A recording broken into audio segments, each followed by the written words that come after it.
এই কয়দিনের বৃষ্টিতে কি পরিমাণে জল হয়ে গেছে দেখেছো। আর এটা কিন্তু পুরোটাই একদম জলে ভরে গেছিল, এটা পুরোটাই কিন্তু ভরে গেছিলো।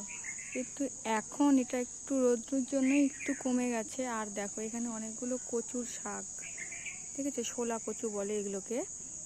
আর এখানে দেখো অনেকগুলো সবজিও লাগানো ছিল, কিন্তু এগুলো ডুবে যাওয়ার কারণে কিছু দেখা যাচ্ছে না। প্রচুর পরিমাণে ঝড় বৃষ্টি কয়দিন ধরে। আর দেখো দেখেছো। আর এগুলো কিন্তু অনেকটা শাক ছিল, ওই সাইডটা দিয়ে অনেকটাই শাক ছিল, সেই শাকগুলো বেশ খেতেও ভালো, কিন্তু ডুবে গেছে এখন। এগুলো কিন্তু এমনিতে কিন্তু এগুলো শুকনো থাকে, কিন্তু বন্যার জন্য এগুলো পুরো জল জমে গেছে। দেখো, সবাই ভালো থেকো, সুস্থ থেকো আর সাবধানে থেকো।